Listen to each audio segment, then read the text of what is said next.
दोस्तों, क्या आप भी उन जिज्ञासु लोगों में से हैं जो किसी कमाल के इंजीनियरिंग मावल को देखकर ये सोचने पर मजबूर हो जाते हैं कि इंजीनियर्स और साइंटिस्ट ने ये मुमकिन कैसे कर दिखाया।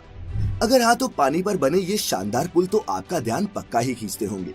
कभी नदी पर तो कभी समुद्र के बीच कैसे सैकड़ों चैलेंजेस से पार पाकर इन नायाब विशालकाय पुलों को बनाया जाता है, जानेंगे मिलकर आज की इस खास वीडियो में। नमस्कार और स्वागत है आपका द मिस्टिका लैंड पर एक बार फिर।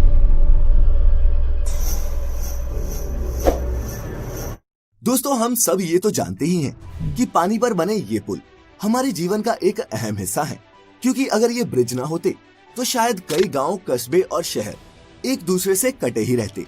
इन ब्रिजेस की मदद से हम पानी के ऊपर से निकलकर अपना समय और ईंधन दोनों ही बचा लेते हैं। लेकिन इतना काम आने के अलावा दुनिया भर में चलती नदी पर बने ऐसे कई ब्रिजेस हैं जो मशहूर हैं, कुछ अपनी इंजीनियरिंग के लिए तो कुछ उनके आकार और कुछ अपनी हिस्टोरिकल इम्पोर्टेंस के चलते। इंजीनियरिंग डिजाइन के आधार पर पानी पर बनने वाले ये पुल कई तरह के हो सकते हैं। किसी भी ब्रिज का निर्माण जगह के आधार पर किया जाता है। एक प्रकार का ब्रिज सभी जगह बनाना संभव नहीं, इसीलिए ब्रिज भी जगह के आधार पर ही बनाए जाते हैं। Beam bridge, suspension bridge, arch bridge आदि ये कुछ टाइप्स हैं पानी पर बनने वाले इन पुलों के। कोई भी पुल तब तक भार सहन कर सकता है जब तक उस पर पड़ने वाला भार डायरेक्ट या फिर इनडायरेक्ट तरीके से जमीन में ट्रांसफर होता रहे।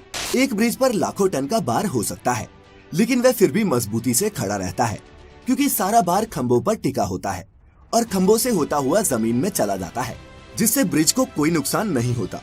लेकिन दोस्तों, पानी पर बनने वाले किसी भी ब्रिज की सबसे बड़ी चुनौतियों में उसकी फाउंडेशन बनाना ही होता है, और पानी जितना गहरा हो, ये चैलेंज भी उतना ही बड़ा होता है। फाउंडेशन मजबूत होना बहुत ज्यादा जरूरी है, क्योंकि आखिर ये पिलर्स ही तो होते हैं जिनके दम पर इस ब्रिज को स्थिर रखा जाता है।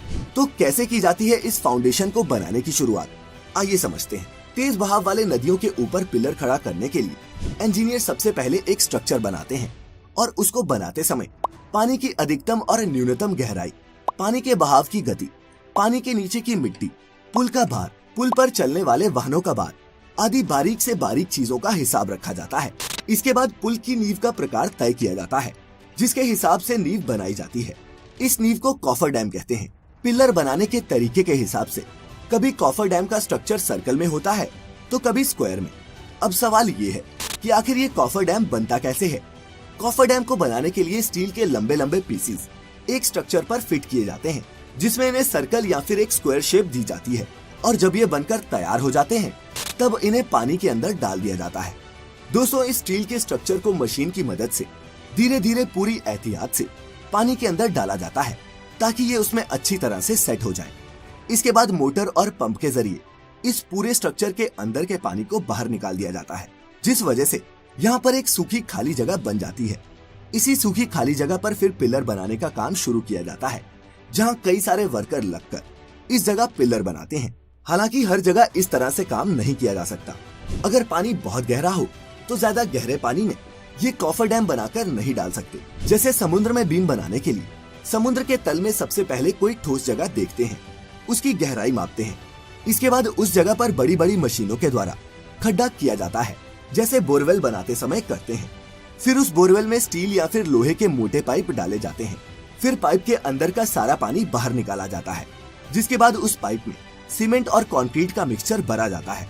जरूरत के हिसाब से एक से ज्यादा खंभे तैयार करके आपस में जोड़ भी सकते हैं, जिससे एक मजबूत खंभा तैयार हो जाता है।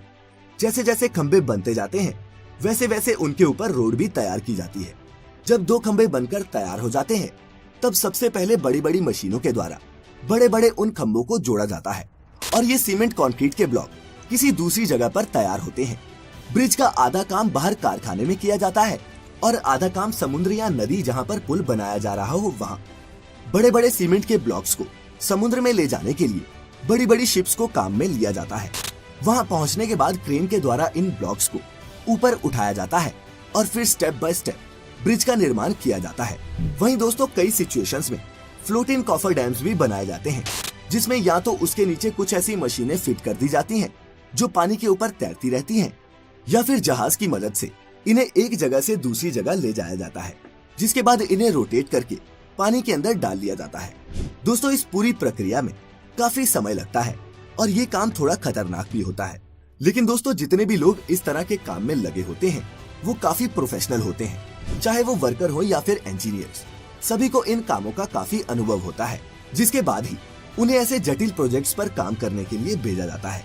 क्योंकि अगर ये ब्रिज किसी नौसिखिए द्वारा बनाए जाए तो उसका खामियाजा कई लोगों की मौत से भुगतना पड़ सकता है।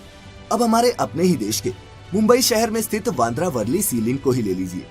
इस 5.6 किलोमीटर लंबे स्टील के स्ट्रक्चर को इंजीनियरिंग का बेहतरीन नमूना कहा जाता है, लेकिन पानी के ऊपर इसे बनाना आसान नहीं था।